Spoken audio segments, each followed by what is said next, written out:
This time, on the Farm2Table Direct Show, we delve into the fascinating and vital world of traditional herbal knowledge and safe practices in herbal medicine. How can ancient wisdom passed down through generations of traditions guide us in a time of misinformation and unsafe practices? Join us as we sit down with Dewayne Hall, an expert whose unique heritage and expertise illuminate the path to safe and effective herbalism.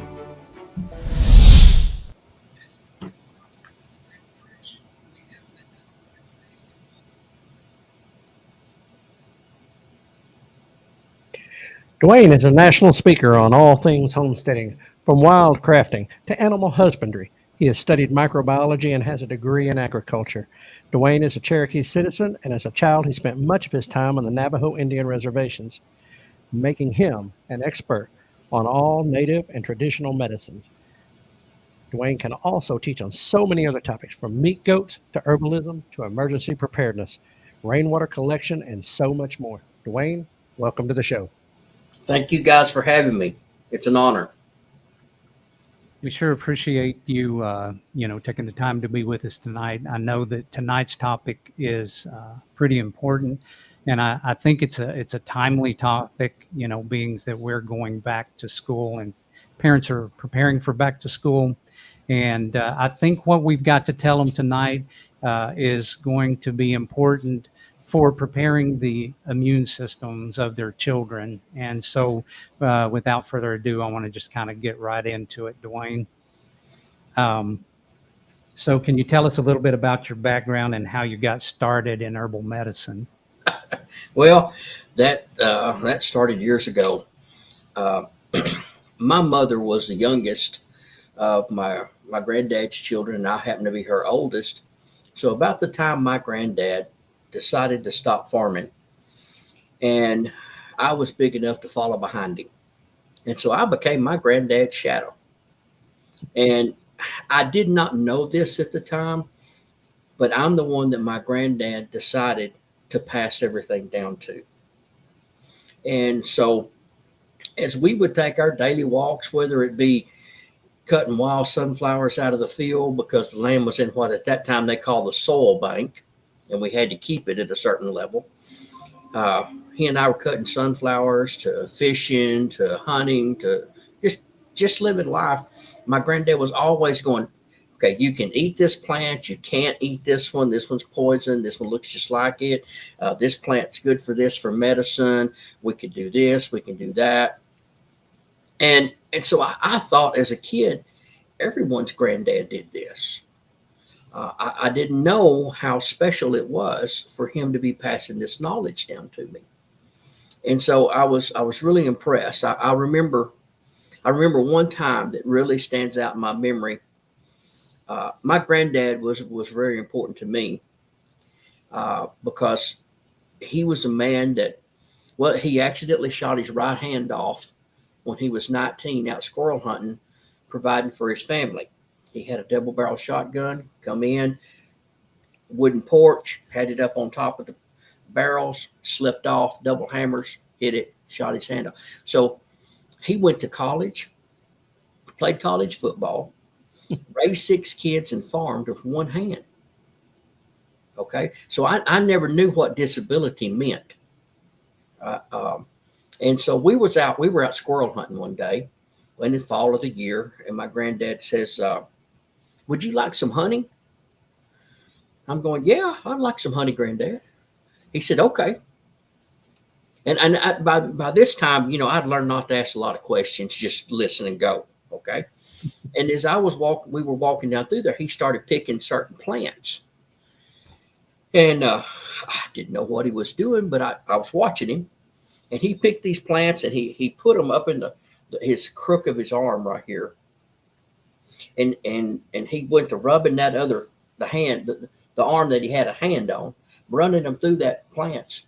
And we walked a little while further, and sure enough, right there up in the tree was a big old bee tree, his honeycomb hanging out, everything. He knew where this was at already. That's why he asked me.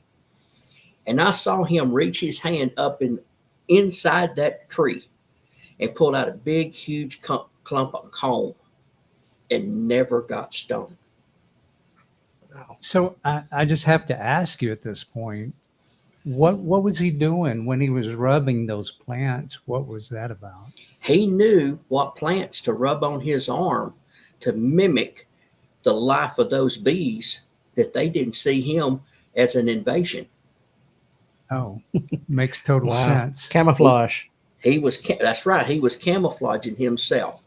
And I mean, he'd been teaching me all these things, but still at my age, I'm 65 years old now.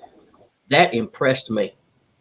It's very impressive. It is impressive. Yeah. I mean, I'm a beekeeper now, and you know, I'm not sticking my hand off in the middle of a hive like that just to see what they do, especially where's your reach in and faith? grab some comb out. Where's your faith, Dwayne? Might sting a little. That might. But, So that was my early on learning from my granddad. I got to spend a short time on the Dene or the Navajo reservation, and I got to learn a little bit of their medicine. And then later on, I had the opportunity. I studied on and off for 25 years under a Cherokee medicine man before I was ordained into the Native American Church. And so I've made it my life's goal to study and learn as much as possible, to look at what the Creator has given us here on this earth, because everything we need is here. Yeah. So now, how has Cherokee and Navajo tradition shaped your approach to herbal medicine? How is it different, let's say, than traditional medicine? Well, what we call traditional. What we call traditional, I guess, might be called non-traditional to you. yeah, you know, we've only had pharmaceuticals for about the last 150 years or so. Right. You know, you go back 150 years or so ago and you look in a doctor's bag, and what did you see? You saw herbal medicine in it. Okay. So, you know, we've just gotten away from that a little bit. But what really has impressed me and quickened my heart is that we are to live a natural life. And that natural life is given to us freely if we will respect it, care for it, and use it accordingly. And so that's one of the reasons that's drawn me so close into this, is that this is what to me, this is what the Creator intended us to do to begin with. So, you know, I've learned a lot of things, and I'll give you some examples. Aspirin. The natural form of aspirin comes from willow trees. Okay. So therefore, you know, we just taken and synthesized it in a lab. A huge majority of all your pharmaceuticals were first found in nature. Yeah. And, you know, I mean, that and we're going to dig into that here in a little bit, but I mean, that is such a big transition of where they've tried to mimic nature with some not positive effects. Yeah, that's right. Usually, because when you start synthesizing, you don't use all the constituents that the Creator put in that. So sometimes that brings in problems. Now let me say this right off the bat. One, I am not a licensed physician. I do not diagnose, nor do I prescribe. Okay, that's called a CYA. Cover your anatomy. Right. Okay? So I want everybody to know that right off the bat. Now, I am 6 hours away from being a microbiologist. I've studied extensively in the medical field, in college and away from college, both. I just, in my opinion, that's a more natural approach. Right. Do you want to take this question? Yeah, we can. We got a question from one of our people following, Mickey. And said, ask what your grandfather used on his arms to stop the bees from stinging. And said, thanks for sharing your story. You know, I would love to be able to answer that. and I have gone out and thought about that and walked among the plants to find that. And I don't know exactly which plants they were, and I probably never will. That's probably happened just for me to benefit from that. Right. Now, one of these days, the Creator may tell me, pick this plant, and this plant, and you can do the same thing. But as of right now, I don't know. I would love to know that. That's has stuck with me all these years. But I'm I sorry to think say you, right now, I don't know. right. I think you've probably asked the question a lot. So Mickey, there it is. Thanks for your question. Absolutely. Um, we kind of going to transition just a little bit. You know, you've gained this traditional knowledge from your grandfather and from the Native Americans being on the reservation and all that, and the time of tutelage and your study. Um, there's a big difference in the traditional and modern practices, and I mean, you know, kind of, I guess the difference, or where you see the dangers, you know, in the rise of quote quote as you told us in pre-show, Pinterest herbalist and misinformation about it. Well, anytime things start to be popular, Yeah. people tend to jump on that bandwagon for their own interest, and whether they really know what they're talking about or not. I see people. Uh, they'll take a 48 hours, only 48 hours on the computer, and this company will send you a certificate that says you're a certified herbalist. Wow. Doesn't That's seem like a lot of 48 time. hours. Yeah, on a computer. Okay. And I don't know if anybody's used one of these programs that you can get on your phone, Leaf Snap and all those things. And everybody goes, "Oh, I don't need to study. I don't need the books. I don't need to learn. I don't need anybody to teach me. I got my phone." Well, I have found the vast majority it's wrong, Right. because in nature there's a yin and a yang. We have plants that look very, very similar, but one is a good plant, one is a healing plant, and one is a poison. Now, that poison could have uses. Right. A good example of that is wild carrot or Queen Anne's lace. Looks very close to hemlock, poison hemlock. Right.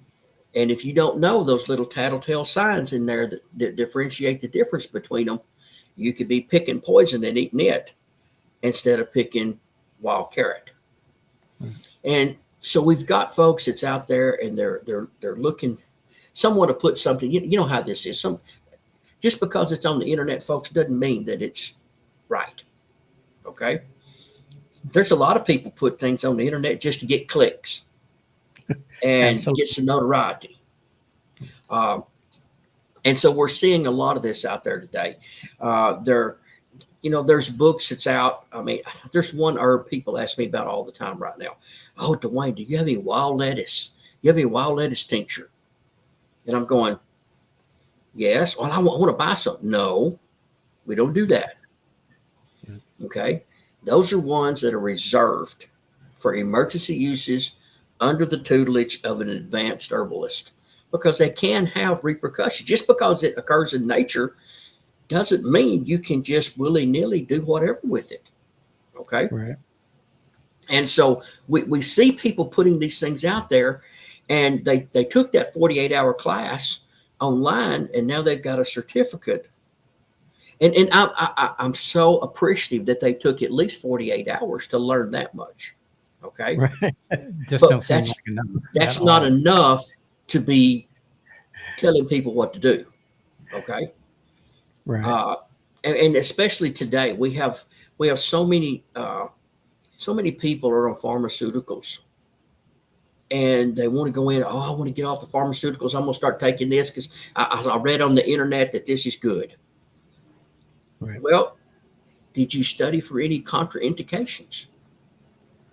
I had a lady the other day. She called me up, and she goes, "Dwayne, what's wrong? What's wrong?" She said, "My blood pressure dropped out this morning."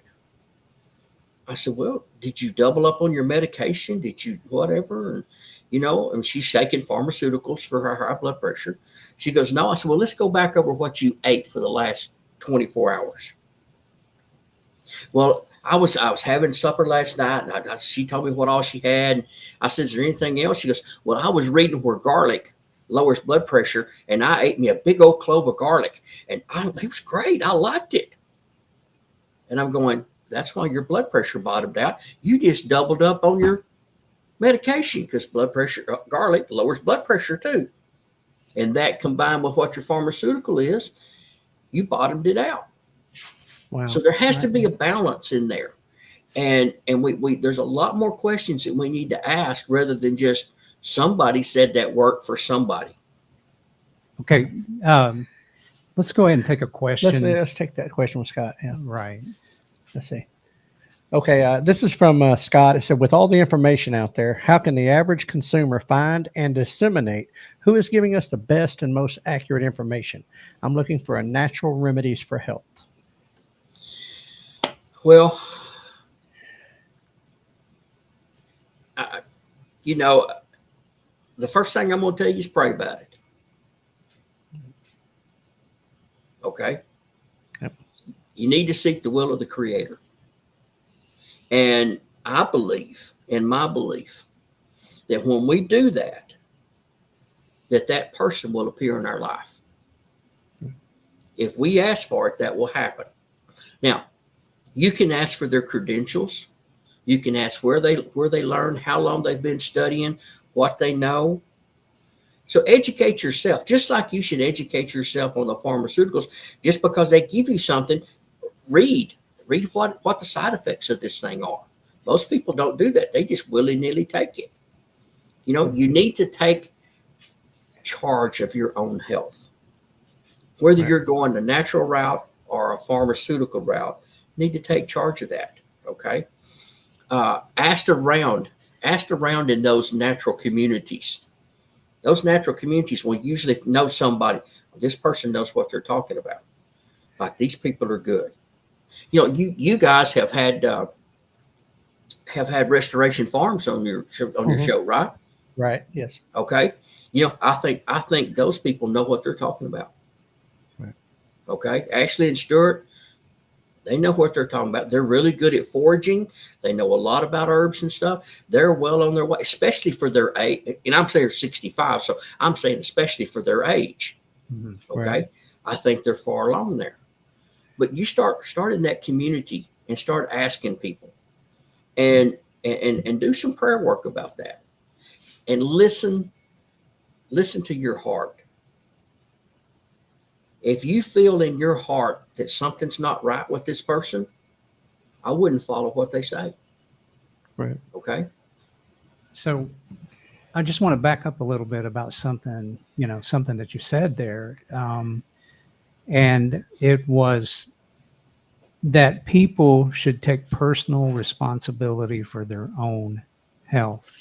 Seems to me that we abdicate our responsibility for our own health to those people who have credentials, meaning to say, we just put our full faith and trust in the scientific medical system. Okay. And I'm not knocking that. Okay. I know that there are a lot of good doctors out there. But a lot of those good doctors are also beholding to their teaching, one. The other thing is that they're beholden to three-letter agencies. And I would say since 2020, a lot of people, including myself, I have begun to mistrust, whether they're looking after the best interest of myself. And the main question here, again, is about abdicating responsibility to somebody that's got an MD or another thing to their name, simply because we've been taught over this period of time to trust them with your health. You know, there's only one thing we should put 100% trust in, and that's the Creator. Amen. You know, someone comes to me. I'm not here to tell them what to do. I'm here to guide. That's all I'm here for. I'm here as a guide, and it's just different out there, and we need to learn. We need to get back to that. Okay, we need to do our own soul searching and looking as to what might be good for us, and test those things out before we just jump into something. I mean, my gosh, guys, look on the TV. You know, I mean, I don't watch much TV, but you know, when I do, half the commercials are, "Did you take this? Well, here's this lawsuit." You know what I Right. mean? Yeah, every day. Every And day. that stuff passed the FDA at one time. Right. That's a good point. You know, that's some stuff that my own personal watching and reading and stuff about the fact that the the fact that in some of those agencies they profit from these medicines that they approve. And so things are making it through that maybe shouldn't make it through or wouldn't otherwise. And I mean, that's just I don't want to dig too deep off into that particular issue, but it's just the fact that knowledge of the fact that we can't trust everything without verifying. I'll say Reagan's old statement: trust but verify. And there's And a let's reason when I get a medicine that it's got this many pages of information, that goes with it. And you know, if you start taking herbal remedies for different things, different herbs, you should study up on those. Okay, and know. But one of the big things we should do is we should stop treating the symptom and Absolutely. start treating our, I shouldn't say the word treat. We should quit looking at the symptom and look at the cause. Absolutely. Right. Because Absolutely. if you take care of the cause, the symptom goes away Yeah. Usually how it because it's works. healed. Yeah. Right. Okay, so circling back to a point that you made about learning and not abdicating our own responsibility to understand the medicines that we might be considering taking. Um, you emphasize the importance of deeply learning about a few herbs at a time and really going deep on that. Can you explain why you think that? Well, if you're wanting to learn, and I think everybody should learn some level of herbalism. Okay. I'm not saying you need to become an herbalist, but you need to have a working knowledge of these to a certain extent. And I see people that come to me and they want to learn 100 plants in 6 months. Okay. Well, my apprenticeship with just one man was on and off for 25 years. Wow. You're not going to learn all that. And when you really talk to the herbalists, especially if they're native trained, and they don't have to be. You go all over the world. When you look at I'll call it the Aboriginal societies. Right. Okay, they're going to do the same teaching. Okay, the same teaching is learn to have a relationship with that plant. You can feel the energy of that plant and what that plant does. Learn that plant in every stage of its life. Be able to identify it in every stage of its life. And so I used to tell people, if you're going to learn this, pick 5 plants, 5, and learn those plants really well. Learn what type of environment they grow in, because that's what they like. Don't try to put them in something that they don't like. Let nature take care of it. So learn that environment that they grow in. Learn what they look like as they're coming up. Learn what they look like is that right before they flower. Learn what they look like when they flower. Learn what they look like when they go to seed. Learn what they look like when they shed their seeds. And then learn what they look like when they're asleep during the wintertime.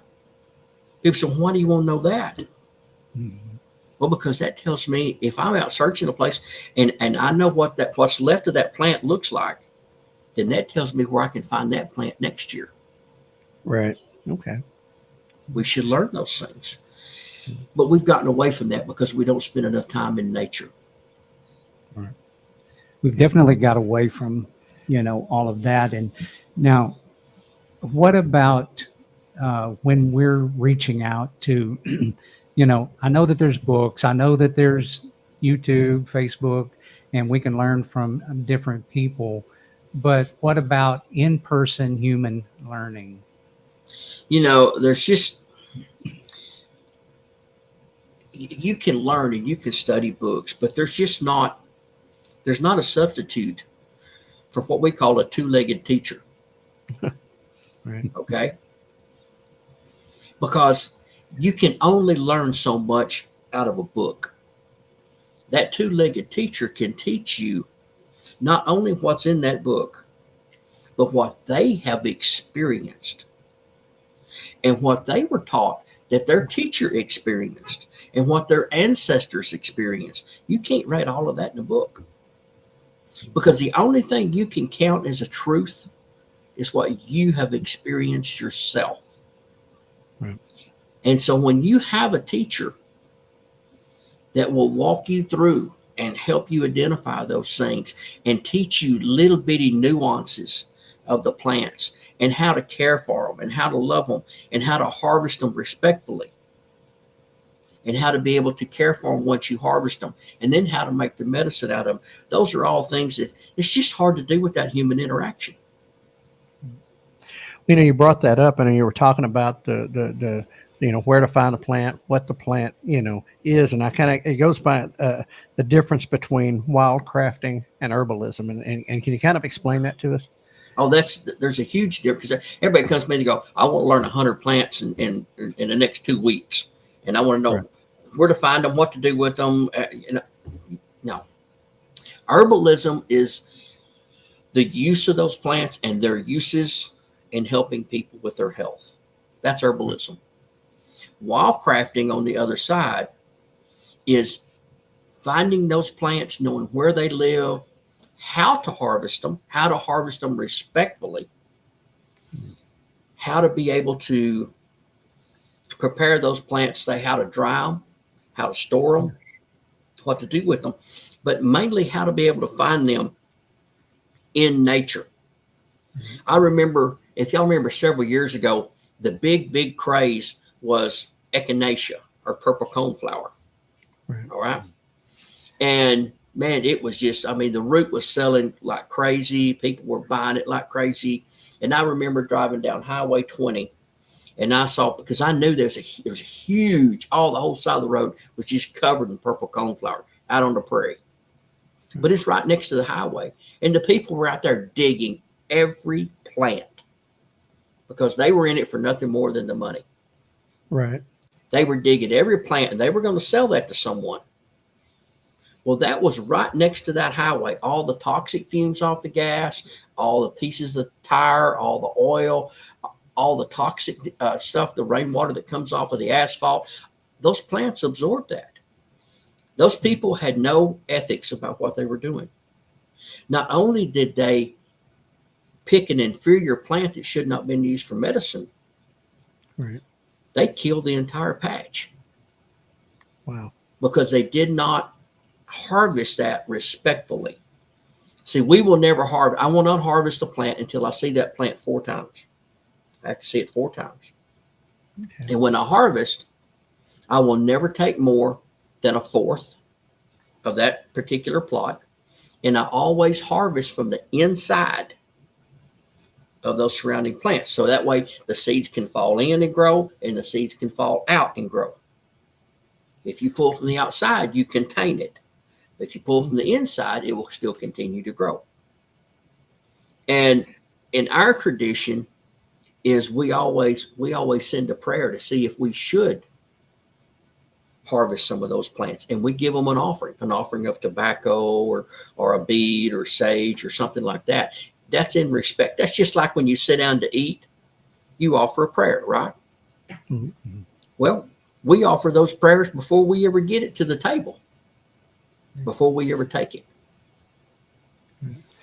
So it just comes down to simple respect, Yes. and then also, only respect. I say respect for the plant and nature and what it's provided, but honestly, even respect for yourself, because like you were saying, taking it off the side of a road where who knows what was getting on that, it's just not good practice. I can see that as not good practice.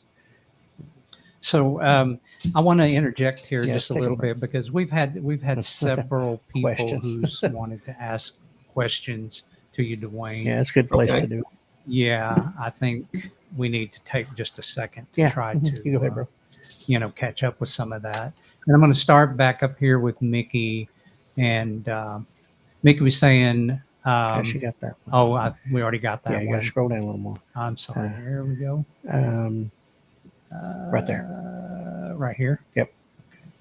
That was it right there. Yeah. Oh, you had it over. Yeah. You already had it. Yeah, anything for an extremely fatty liver. Yeah. Again, I'm going to say I am not a licensed physician. I do diagnose, no do I prescribe. Okay. So those of you that came in late, okay. One of the first things is we got to go back and look at what's the cause of that fatty liver. Okay. There may be need a lifestyle change. Okay. Diet, stress level, different things like that. But the next thing is let's look for herbs to work with that. Dandelion is good for the liver. We've known that. But if I was in that situation and I was going to be taking something, the number one herb I'm going to take for a liver is going to be milk thistle. Milk thistle. Okay. That's what we say is the only known herb that will cleanse and rebuild the liver. Okay. I'll write that down. All right, that's a good one to know. Well, Mickey, and if you don't mind, let me talk right here about that one right quick. Is we have we live in such a toxic environment today, right? And your liver is a major cleanser of your body, right? Okay, and everybody ever so often should go through and help cleanse. Be kind to your liver, okay? Right. Because your liver's keeping you alive, people. It's getting rid of the crap that you live in and that you eat and everything else. So be kind to that liver, okay? And there's some detox programs. I use a product called Zeolite, Zeolite. And in combination with that, we use burdock. That helps clean the blood. And then we go with milk thistle for the liver. That's a 3-step approach to doing some cellular detoxing. Okay. So I want to try to move along because like I said, we have 2 or 3 other questions to get to. And Mickey again was asking a question. Do you think it's beneficial to handpick all of your own herbs rather than to buy them in a market? And I would add, if so, why? What's the compare and contrast? Well, if I'll wildcraft some of the herbs that we use. Okay. Mm-hmm. If there's not a lot of that plant that year, I won't pick it. I'll leave it. Right. They go, well, you need some of that. No, I'm not going to take that. Because what I did, if I took that plant, is I'm hurting the future. Right. I've got to think down the road. So if I don't see a lot of that plant this year, I'm not going to touch it. I'm going to look for other sources. You can grow your own, but you've got to learn the environment that plant likes. Okay. The other thing that you can do is you can buy them from reputable herbal exchanges. I don't get a kickback or anything, but one of the companies that I really like dealing with, I've dealt with for years on plants that we don't have around where I live, or there's not enough there for me to harvest. It's a company called Mountain Rose Herbs. Okay. They vet everyone that they buy from. They know their practices. It's mainly, most all of it's organic. They're very good. They'll tell you who wildcrafts, and they really know their wildcrafters that do go out. Okay. So if you can pick your own herbs and go through and do those, I would suggest doing that, because what that does is that everything in this world has a frequency or an energy to it. Right. And when you interact with that plant, that interacts with your health. That's one more stage in your healing process that you got that you might not have gotten otherwise. Now, not everyone can do that. And if they can't, that's okay. But if you have the knowledge to be able to do that, and you have the ability to be able to do that, I would suggest that. Good. That's good advice. All right. Next. Move on over to Scott. Scott said, what is a good list of plants that you would suggest to study first? Best for health. Oh, my gosh. There's so many to choose from. But. That when I wrote my book, I'm going, what plants do I keep? What I put in this book? Okay. And I kept wanting to put more plants and more. And I go, Dewayne, you got to cut this thing off. And I ended up putting 96 plants. Those are the most commonly used. Okay. Wow. Mhm. But I want folks to understand that herbalism is not just plants that you have to go out into the wild and get. Okay. Hmm. That the vast majority of herbalism is in your garden. Okay. For example, I brought some Purple, red onion. Yeah. an onion. Onion. It's one of the best things in the world to detoxify. I eat onion every day. Okay. Even during one of the plagues, I can't remember which one it was, but a lot of the people that survived because they took a slice of onion, put it on a saucer around in the room, and that onion would absorb the bacteria and everything else. Now, I had to throw the onion away, but that kept those Right. folks from dying. But you use this to detox. Another one, garlic. Yeah. Okay. And if you're growing a garden, thyme, rosemary. I mean, I can go on and on of what you can grow in your garden Right. that are all medicinal herbs. Okay. I make a product. Everybody goes, oh, did you come up with this? I tweaked the formula, but my gosh, the formula's been around for eons. It's called fire Right. cider. Okay. Fire cider. Okay. Yeah, it's an old kitchen recipe because people knew that food is our medicine. Right. And they knew that certain foods did certain things to help people get well. And I brought some so I could talk about it a little bit here. If you could look at that. Ooh. No, it's backwards. Oh, it's going to be back. And, Okay, I'll read it to you. All right. This is the ingredients: apple cider vinegar, honey. We know the healing properties of honey. I use elderberry instead of turmeric. Ginger root, horseradish root, onion, garlic, cayenne, jalapeno, lemon, orange, rosemary. Wow. And this stuff's good for just about whatever ails you, especially in the cold and flu season. Okay, can you hold that up one more time for the audience? And Mr. P, can you pull his screen up? Yeah. Pull him up big. Pull on him that. up big. There we go. There we go. It's backwards, but It's- it's fire cider. Right. And right there from Red Feather Farms. So, yep.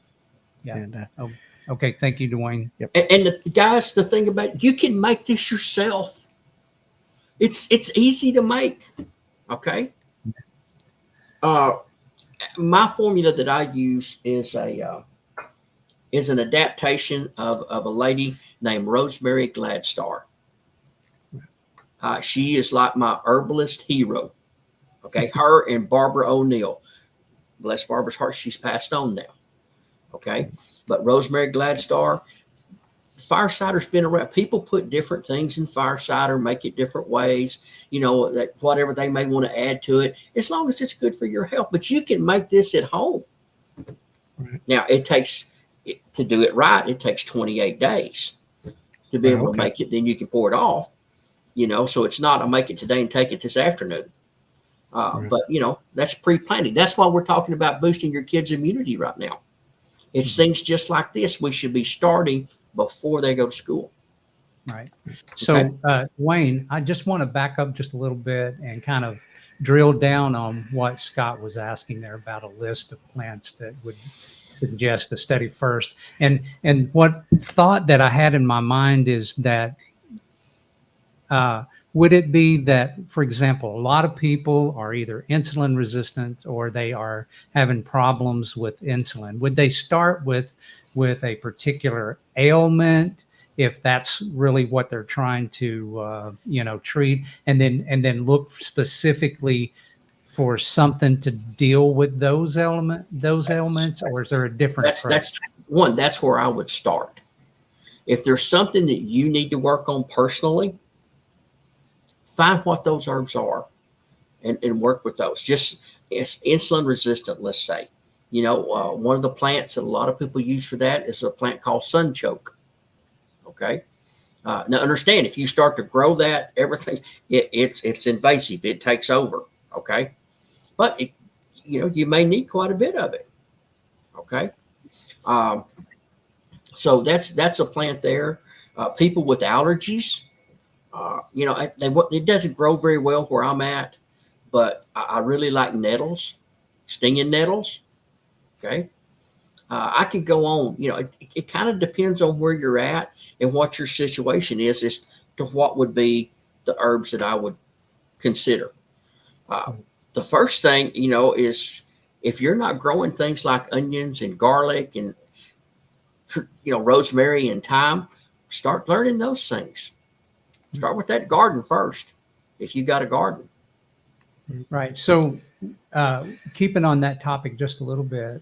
So, what if you're not really suffering from any particular ailment, but you just want to have like a kind of this daily or an ongoing like set of things that you would just do all the time for general overall well-being?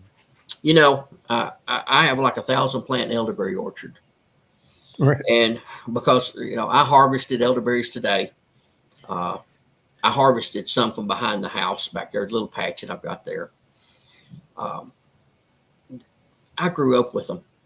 Okay. I grew up eating them. Now, they're beautiful in color, but they don't taste that good. Okay. But my granddad always had me eat some. Okay. Because they're really good at boosting the immune system, helping the cardiovascular, a lot of different things. And then in the English folklore, the plant is not called elderberry. The plant's actually called elder, as in someone that's older. Okay. And they were all in all the English gardens. In a corner of that English garden was always some elder plants, because they viewed it and they gave it the name elder because it looked after the family. I see. The fruit from that looked after the family. And that's a big thing. And elders, they're easy to grow. That would be something I would do. Look at just some of these plants that's easy to grow. And start some of them and go with those. My goodness, if you've got a pasture of any size whatsoever out there, you probably got yarrow in it. Right. Just identify that. Yarrow is really good for a lot of things. But I would probably start on what's needed, boosting their immunity of the family, cuts, scrapes, things like that. Yarrow's good for those things. Plantain, it's all in a yard. Chickweed, it's every spring. Cleavers is every spring. Those all are good for stuff. Mullein, you'll find mullein, in old rocky soil. Matter of fact, I'm fixing to go here in the next few days, and it's the right time for me to harvest quite a bit of mullein. And I have a patch that I'll go harvest from. And I only mullein is a biannual plant. It's a 2-year plant. I will only harvest the 2nd-year mullein. Yeah. Okay. So I want to address Chris here just a minute. It's Chris Thompson. Okay. And of course, she's asking, about the recommendations in the book to help us learn. And what I want to say is, Chris, if you'll give us a little bit of time, we're about to circle around to that topic.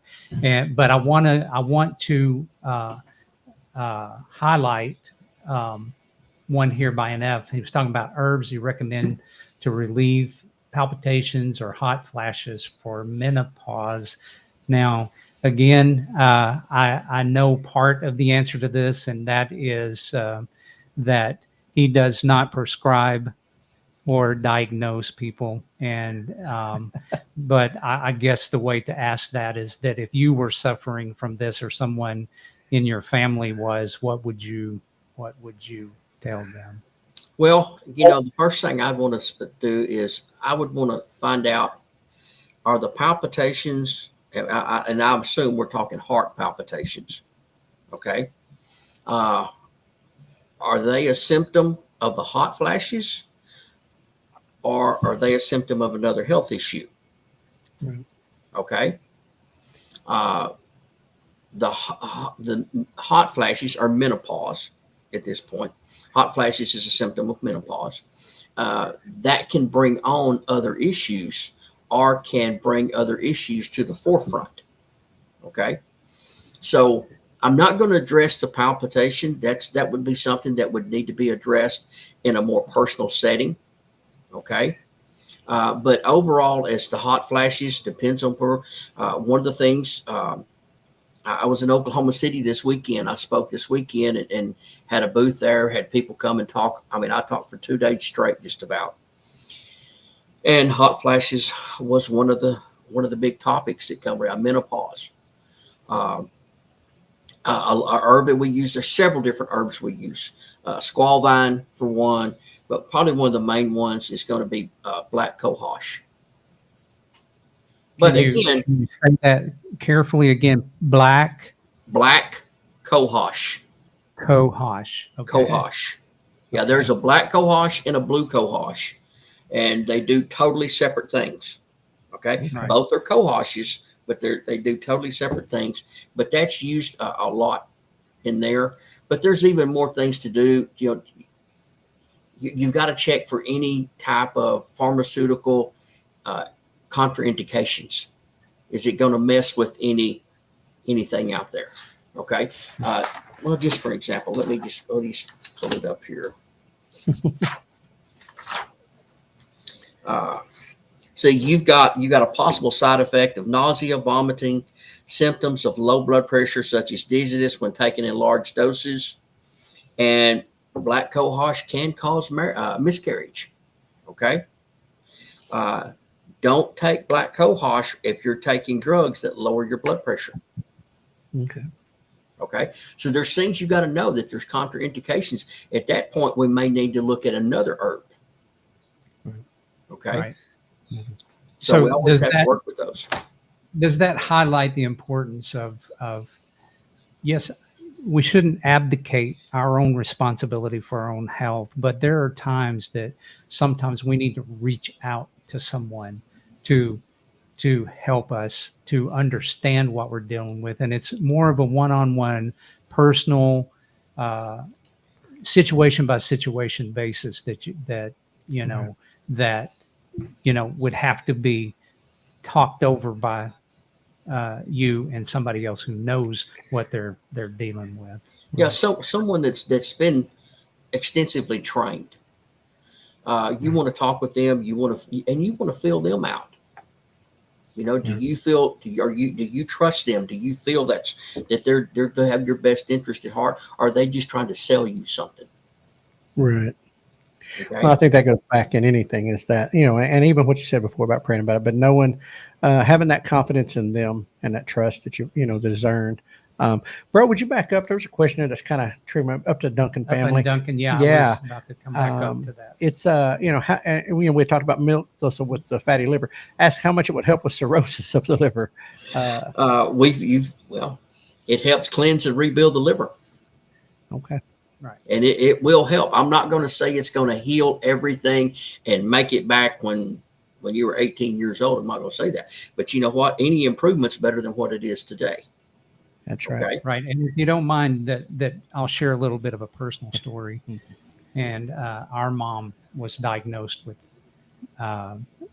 fatty liver, and it was non-alcoholic fatty liver disease, cirrhosis. Right. And she was in a fairly late stage whenever they caught it. So I think that's really key to what you can expect with using any type of medication. But I really want to double down on what Dewayne said, is that doing something for it. First of all, treat your liver, treat it well.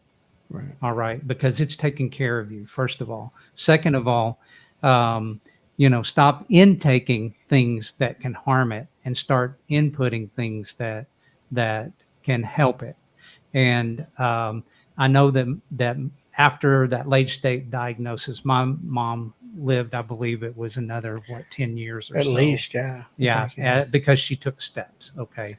And so, I don't know the particulars, Duncan Family Farms, about, cirrhosis and what stage you're talking about. But, just I want to just double down on what Dewayne was saying there about taking care of it at whatever stage you're in. You're going to do something that helps you to have a little bit better health or potentially prolong your life if it's not just absolutely right at the end.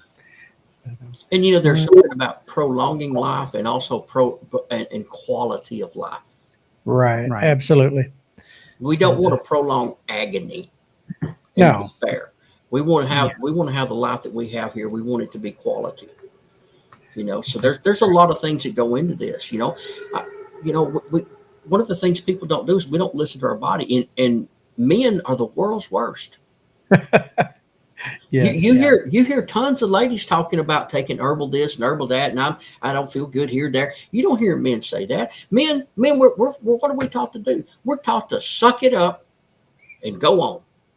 Right. But Right. what usually happens when we suck it up and go on is after a while it gets to the point that there's nearly a point of no return. Right. There's a point that nothing's going to fix it. So we need to listen to our body and recognize those things while they're still fixable. Right.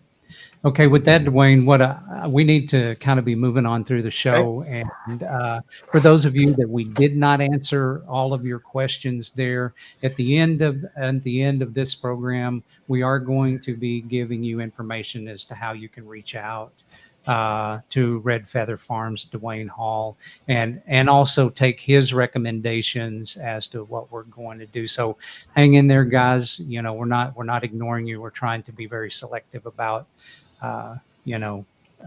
what we choose here and answer your questions to the best of our ability. But there's more things that we need to get to, and right at this particular time, we're about to get in what we were promising we were going to tell you, and that is how you can prepare your children's immune system for the upcoming school season. And I think what you're going to find out on the other side of this little break that we're going to take is some information that we had heard earlier that it just did not really occur to me.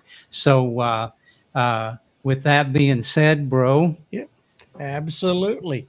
All right. We will go right now. Absolutely. Farm-to-Table Direct Coffee. Are you ready for the freshest cup of coffee you've ever tasted? Well, welcome to Farm-to-Table Direct Coffee, your destination for specialty coffee roasted to perfection. At Farm-to-Table Direct Coffee, we offer a wide variety of premium coffee beans, and unlike the commodity coffee that is on the shelves at most stores, our beans are hand-picked for ripeness. Available in several packaging options to suit your needs. The process is simple. Place your order, and our expert roasters get to work. Your coffee is roasted and shipped the very same day, ensuring peak freshness and flavor. I tell you, it couldn't be easier. From placing the order to receiving notifications throughout the process, Farm-to-Table Direct Coffee keeps you informed every step of the way. For the freshest, custom roasted coffee, visit our store at farm2tableDirectCoffee.com. That is farm2tableDirectCoffee.com, and experience the difference that the Farm-to-Table Direct Coffee can make your morning routine. Farm-to-Table Direct Coffee, from the farm to your table, the freshest coffee, guaranteed. Right there is the QR code. Scan that right there, and it will take you straight to the page. Thank you very much. Okay, now getting back into the cold and flu season coming back up and the back to school things. It never occurred to me until we had a conversation the other day, Dewayne, about preparing your immune system to go back into what you've called and I understand as a petri dish, basically, of biological mess that the school system would be in any large crowd, obviously. So I'm just going to kind of jump off into that and let us know during this cold and flu season, since it's approaching, what are some of the ways people can use herbs to help them prepare their immune system? Okay, well, let's start off with the first thing. Right. Always the first thing I'm going to tell you is diet. Okay. Lots of sugar. Kids love sugar. So do adults. We love sugar. But sugar is an immune suppressor for our system. So we've got to watch our diet. We've got to watch what we eat. Okay. And I used to teach school. And I saw it over and over and over. And I see it now. I know the time's coming Okay. Because everybody's going to send their kids back to school.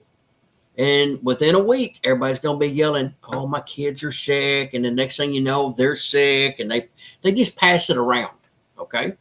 Right. And it is. It's because we send our kids back to school. They've been out running around, or they've been home, and they haven't been out there help building that immune system up.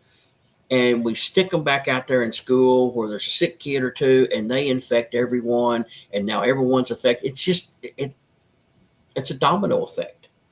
Okay. So we need to look at that. It happens every year. Happens every year. I'm like, if we know this happens every year, why don't we take care of it ahead of time? Circumvent the issue. So there's several things you can do. The fire cider, that's one of them. Okay. That helps boost the immune system. All right.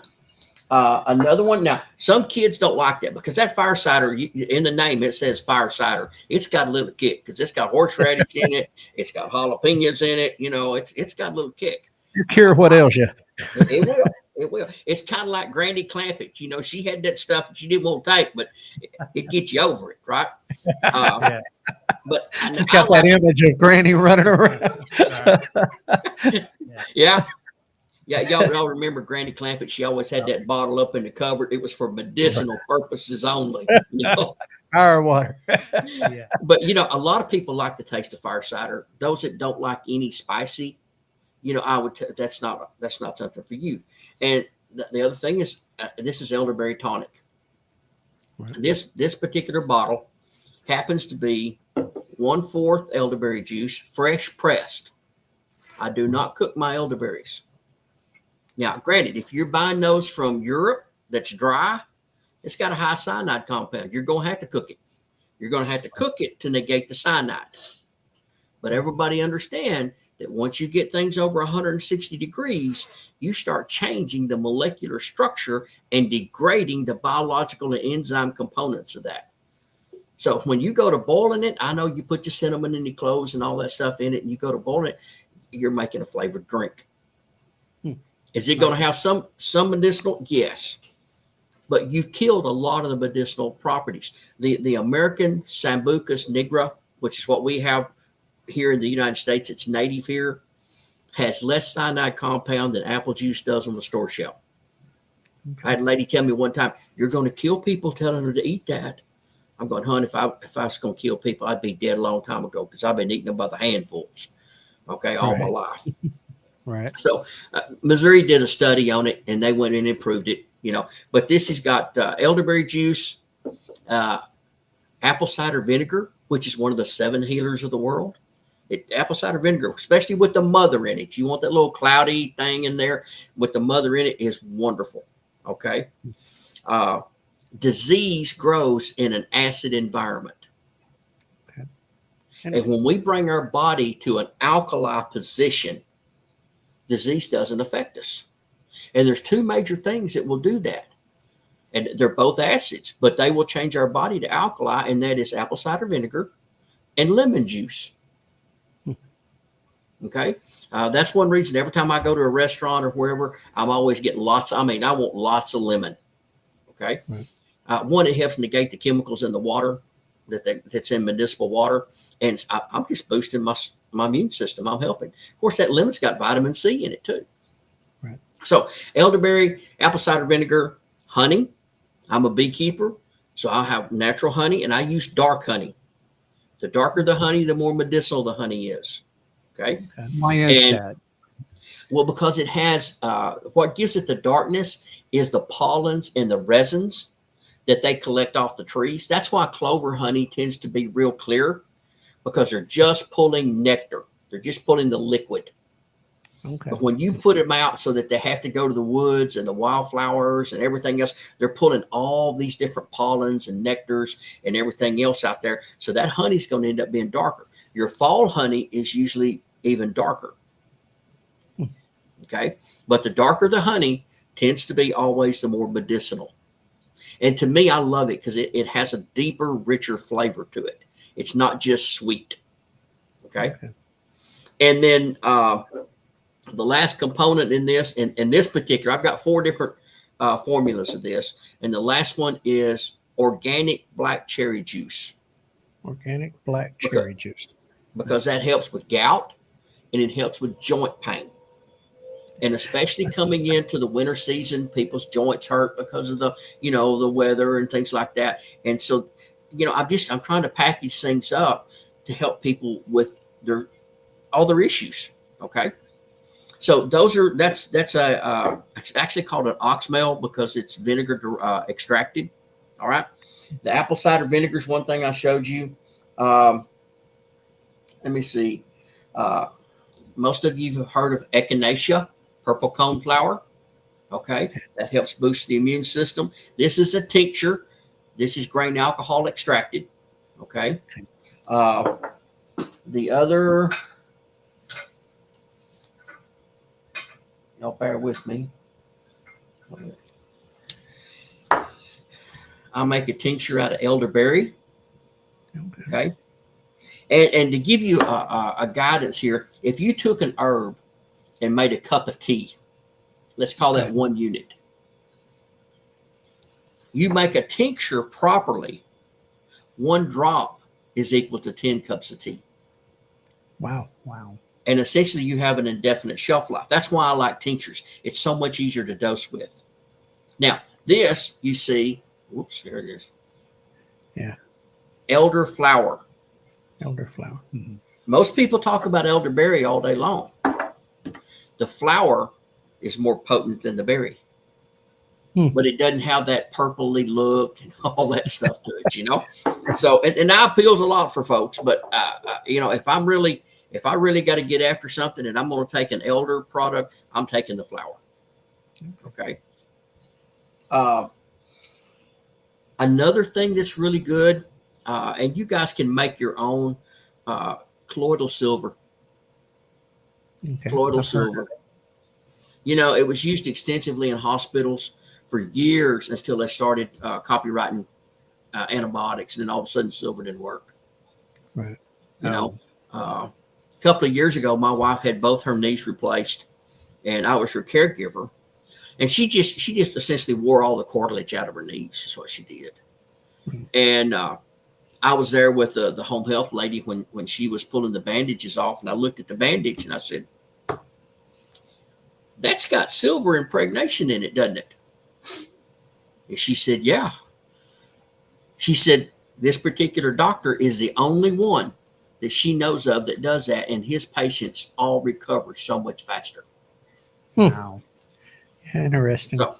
So, back in even in the Civil War and World War One and Two, a lot of your soldiers would put a silver coin in their canteen to help kill bacteria and stuff.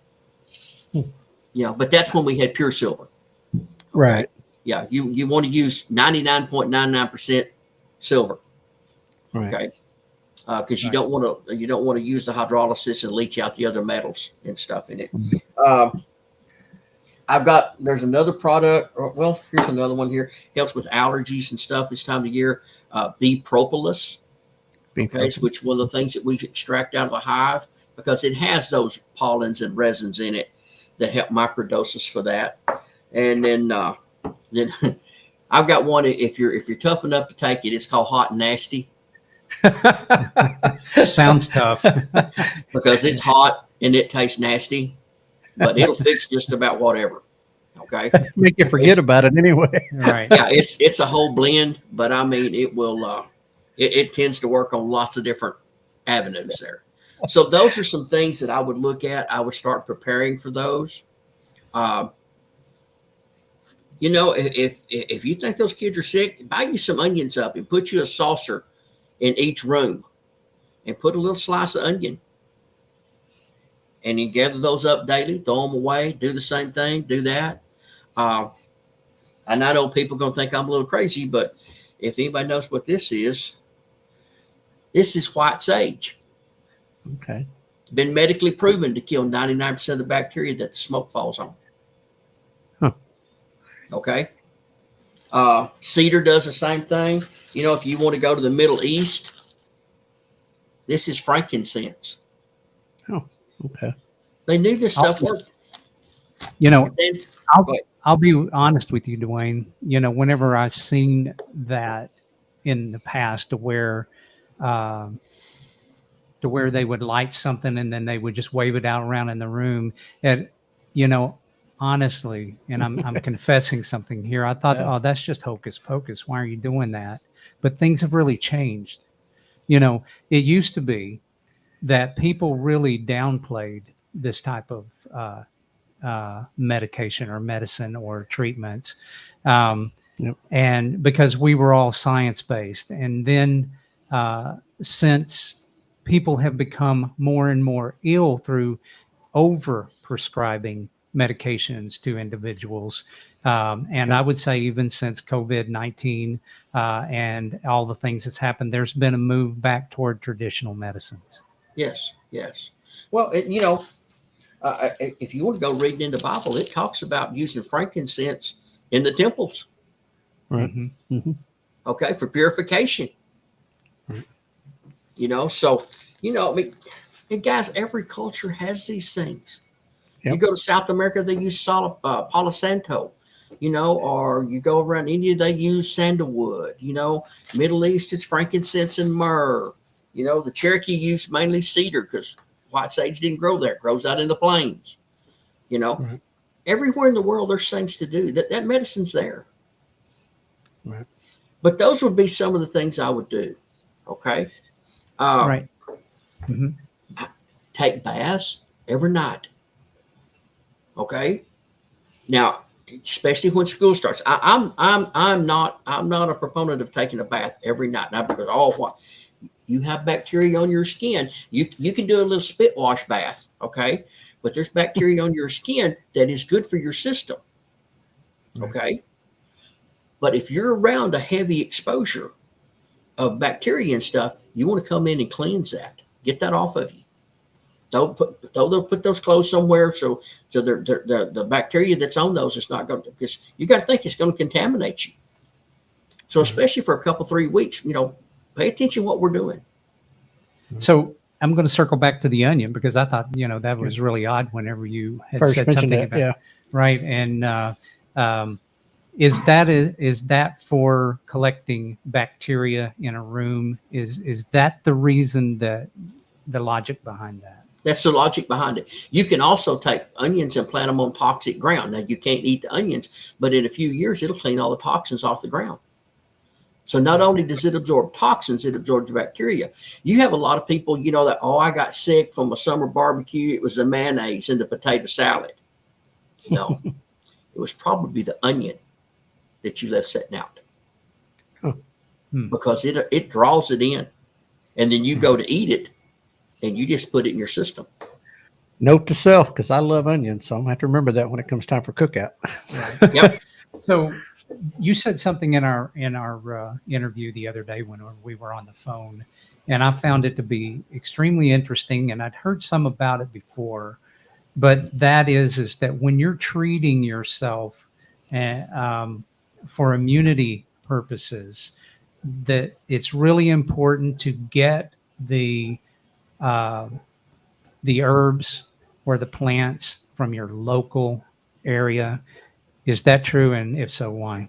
Yes. Yes. We should always use things from our environment. That's just like honey.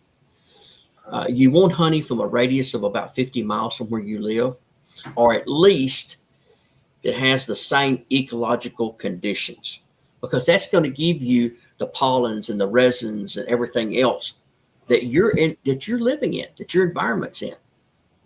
I don't use it. People say, do you use so-and-so, which is a Chinese herb or whatever, and I'm like, no, I don't, because it doesn't grow here. Now, there's some herbs that we have here that they have over there that, but I try to use what's indigenous to here, because this is where the Creator put us. This is the air we're breathing. This is the things we're living on right here. So therefore, we should be taking things from here. That's another. I want to put a little plug in here for farmers markets and for your local farmers. We should be eating food from these local farmers or growing it ourselves, because that's our environment. Right. And that will supply us what we need. So we should do that. So the other day, whenever we were talking about that, really resonated with you, and I'll tell you why. Is because when when I fly overseas, I always get sick. I mean, it's not even a question of if I'm going to get sick. It's just when, at what point during that trip am I going to get sick? Right. And Yeah. the reason that it resonated with is because I'm going to an environment to where their bacteria and their environment is very different. And my immune system has not been exposed to it long enough for me to build up an immunity to that area. Is it That's right. related to that? You're exactly. Well, look at what happened to Native Americans with cholera and smallpox. Killed by the Right. thousands just because of a few blankets. Right. Because their system was not ready to handle that. And that's happened all over the world in different cases. But when we go to a totally different environment where there's a different set of pathogens that our body is not used to working with, then we're going to be more susceptible to it. Right. Always. I was I was in Oklahoma City this weekend, and people would come up and talk to me about this, and which, I mean, I'll take my fire cider and stuff, but when I'm doing something like that, I mean, I don't care. I'm going for this hot and nasty. I'm pulling out the big hammer. Okay, and I start taking that 3 days ahead of time while I'm there, and for at least 3 or 4 days when I get back. Wow. Because Really, I all that.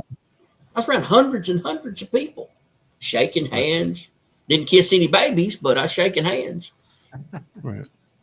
So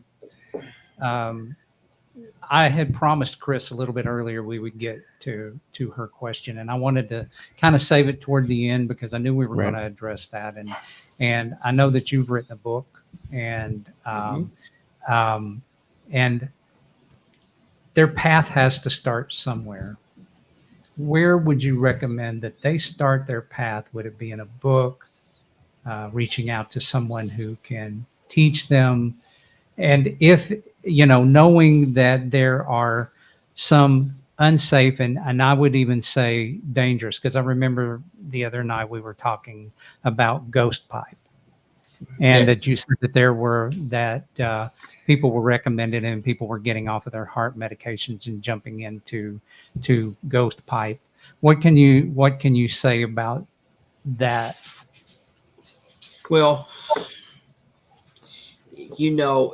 again, I would suggest, first off, don't follow a Pinterest herbalist. Right. Somebody that, took a 48-hour course. All right. Right. Like I said, Rosemary Gladstar, my hero. Barbara O'Neill.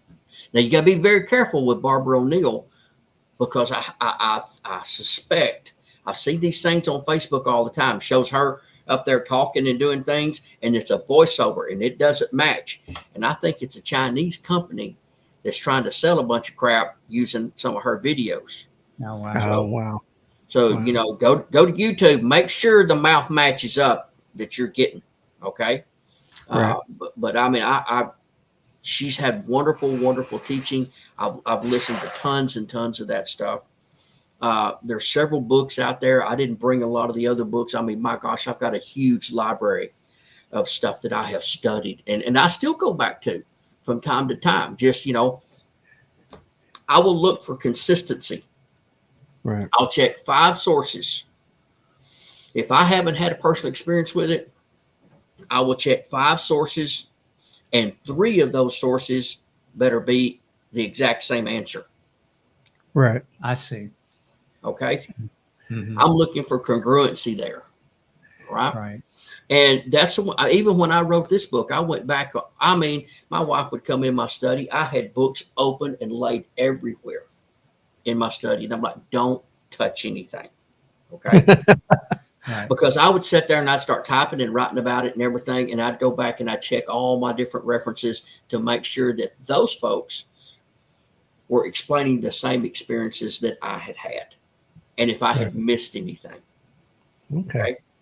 But I did. This is my book, Natural Medicine Made Easy. Okay. And if I can back off or whatever, there you go. Natural Medicine Made Easy. And for A those who are simple guide to the basics of natural medicine. And for those who are dyslexic, you're probably having a fine time reading that. But People otherwise, it's a people little like bit me who backwards. learned how to read dyslexic. Right. But Yeah. So this book I picked what I felt was the top 96 different herbs in it. And I just opened it up. This is lobelia. Lobelia is the natural form of what you find in nebulizers to open up the bronchial tubes. Okay. okay. And when you see the little feather on the corner, you'll know that's one of my go-to herbs. Okay. Okay, that's one of my favorites, my go-tos. But it talks about the common, if y'all can see this, I know it's backwards, but it says the common uses, the therapeutic actions, the parts of the plant used, common dosages, possible side effects, any contraindications there, important points to remember about this, other common names, a taste profile. And for those that studied any type of herbalism and all, you'll learn about taste profile. And then I have a spot down at the bottom here for notes for people's own experience about these herbs. In the back of the book, you can go back in and look up different symptoms, and it will give you the page number of any herb that has to do or works with those symptoms. Okay. So it's a good cross reference from that standpoint. So when you wrote that, what level of person did you write it for? Was it a beginner, medium, or? I'm going to say just maybe a little bit above a beginner, because I wrote it in this format. One, because a lot of older people, it's got big print. It's easy to read. Okay. Mm-hmm. I also put it in a spiral so that you can open it up, fold it back. You could do your research with it, because I teach classes in this. I have a class I usually teach in the spring that's called Intro to Natural Medicine. And this is one of the books I use in my class. That way people can take their own notes. And those are folks that are just starting on the journey. Right. And so it'll work for those. I've got friends that I know that have been doing herbs for years. That's got a copy of the book, and they go, Dwayne, I love the way you laid that out. It's really good. I use that book. So, information's information. I just tried to make it where it would cross all the different lines as much as possible. Okay. Right. Okay. So I think, bro, that I'm going to give one more bonus question over to Dwayne. And let's I send wanted that to back up to Courtney. And she took us instead of a total direction in a little bit different direction here. And she said, I wanted to ask about your perspective on parasite, what to use or not use, please. Well, that's becoming a buzz right now. People talking about parasites. And before I start talking about specific herbs, I grew up that we cleansed ourselves of parasites at least once or twice a year. Right. Because you're gonna pick them up from everywhere. Okay. And people don't understand that, but they do. Okay. There's all kinds of different parasites, but the Creator knows. And if we will pay attention to what the Creator gives us, the Creator will take care of us. You take the wintertime, for example. In the wintertime, especially if you were living an indigenous life, you were eating roots, meat, things that would preserve and keep for a long time. Okay. Right. And we tended to have a parasite build up over the wintertime. So the plants that come along in the spring, most of them, we also had a depletion of our vitamins and minerals from doing that. Not as much sunlight. We didn't have a lot of our greens and things. So the plants that come up in the spring are high in minerals and generally are cleansing and will help get rid of parasites. I always make a salad. I'll pick dandelion, and I'll pick chickweed, and I'll pick some dock, and about that time, red buds are coming off too, and I pull all those little buds off of red buds, and I put them together and make salads, or I just walk by and pick a handful of them and eat them, because red buds are anti-parasitic. Okay.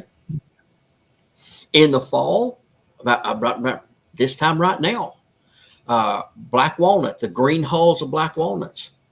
We make a tincture and make other preparations in there. Black walnut is anti-parasitic and antifungal. I've seen it work on athlete's foot, jungle rot. Okay. And I give my goats, I'll go pick these green walnuts, and in all my watering troughs, I throw black walnuts over in my watering troughs Hmm. because I'm just making them a black walnut tea, and they're going to drink it, and that's going to help get rid of parasites. So, two of the main herbs that I use for parasites right now is black walnut, and another one is wormwood. Okay. Okay. Well, there we go. That was interesting. Learned Okay. something. So bro, unless you've got another question. Now, people just stay tuned because we're going to do basically a little bit of overtime here in just a little bit because we're going to get into a little bit different topic. Yep. But before we do, I just kind of want to wrap up this segment, and I'll wrap that up by saying or asking Dewayne, how can people get in touch with you, and where can they find more information on Red Feather Farms? Well, really and truly, probably the best place to get in touch with me right now is going to be through my Facebook. Red Feather Farms, okay, on Facebook or Instagram, but I check Facebook a lot more than I check Instagram. Okay.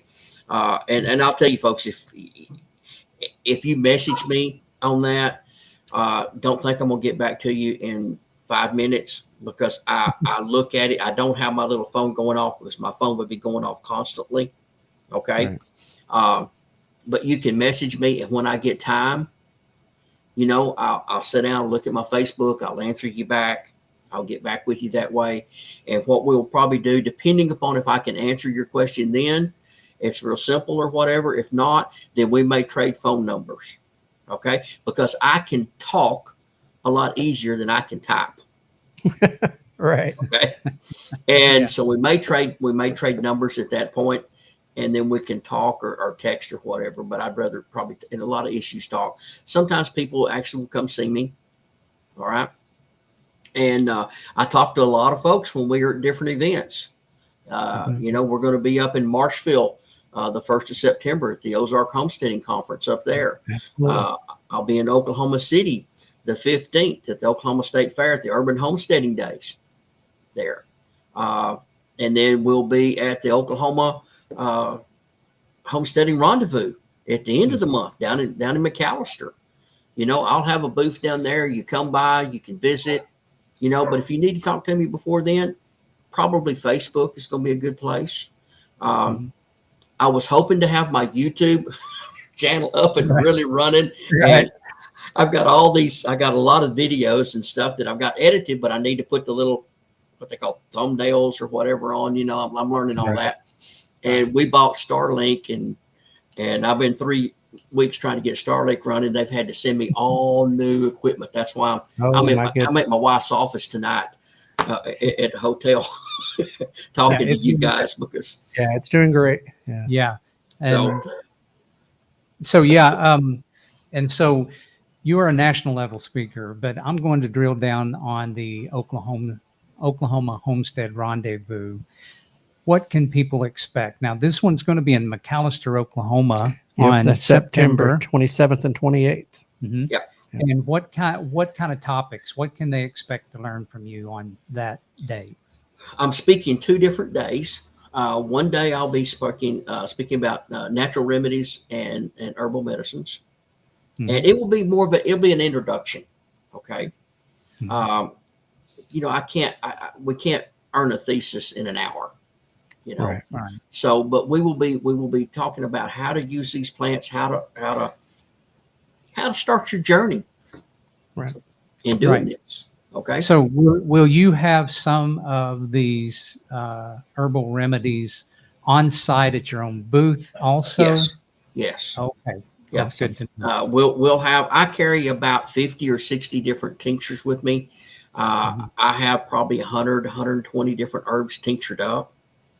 But I'll have 50 to 60 with me that I will have, and we can talk about those. There's also, if you're there, people say, well, how much do I need, what to do, and or if I'm sure this is right for me. There's a whole thing we do called muscle testing, where I teach people how to listen to their own body to be able to find these things out. And that's something that really needs to be done in person from that standpoint. But But yeah, one day I'm speaking on that one day. One day I'm speaking on making profit with meat goats. And we're going to have some of our goats there and doing some demonstrations. But, you can ask me questions about whatever all the time, and I'll flat tell you if I know, if I don't know. Okay. Right. There's no sense in me trying to, I'm past that in my life. I'm not going to sit there and baffle you with bull. If I don't know, I'll tell you. Right. Okay. Real quick in the background here before we move on, Scott, would you go out on Facebook and look up Red Feather Farms? And if you don't mind, send us over a link in chat, because I can't go off of what I have now or over at the our Right. production right now, because it would take off what we're looking at. But Right. I'll have him working on the background, because I do want to drop that The link link in in the chat chat. so that people can get Yeah. in touch. It's Red Feather Farms OK on Red Facebook. Feather Instagram, Farms. it's Red Feather Farms, but it has to have the OK on it on Facebook. Okay. Okay. hmm Right. Very good. Yeah. Yeah. And That's you'll good. you'll see it's me when you see the Yep, little right. feather. You see the Right. red feather. That makes Yep. sense. There So, you go. All right. in the overtime, Yes. In the overtime. we are going to be talking about another topic that Dewayne is going to be covering. Right. That he just mentioned. when Yep. it's- Right. And that is meat goats Meat goats coming up. coming up. Yeah. Okay. So for those of you, I hope you can stay with us for that. Yeah. But for those of you who have chimed in on the herbal section, we really, really appreciate your questions here tonight. I hope that you found some value in what we have to offer. We do ask that you like and subscribe because the more you like and subscribe, the more we'll be able to present this Oh, yeah. type of quality interview going forward. Right. It just helps us get the Right. message out. Yeah. And Hit the and we like, hit the appreciate it. share, Mhm. subscribe if you're on YouTube, follow if you're on Facebook. Yes, it's not just, it's not because we gain from it. It's because it helps us spread these interviews, get the message out, reach more people through that. And it is an absolute necessary tool. We need your support. And like you said, bro, the chat has been awesome tonight. Yeah. A lot of good comments and questions and interaction, and very much appreciated. I don't know. We want to go ahead and read out what's coming up and then go to the overtime. I think so. I Okay. think we need to go ahead and hit that roll. Okay. Just real quick, what I'm going to do is I'm going to come up with our upcoming show dates. Of course, tonight we had Dewayne Hall. Next week, July 30th, we'll have Amanda Hardcastle from HLC Longhorns. August 6th, Suzanne Gonzalez, Secret Garden Farms. August 13th, Monty Shrunk, known as the Suburban Sodbuster. August 20th, Morgan Hedricks from Wild Root Country Store. September 10th, Lauren Denny from Simply Country Ranch.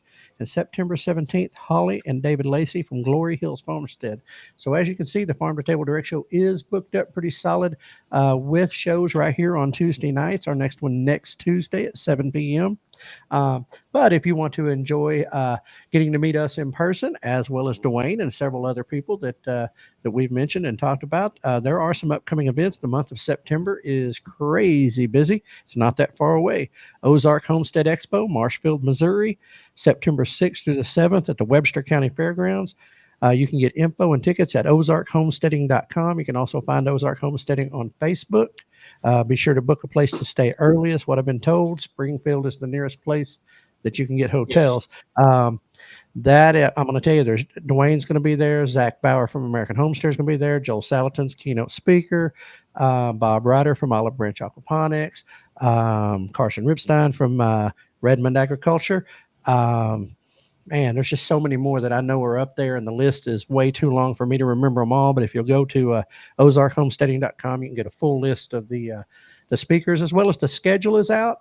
And they just announced, for those who come and buy tickets, that there is going to be a screening of the movie Homestead, which is due out in December from Angel Studios.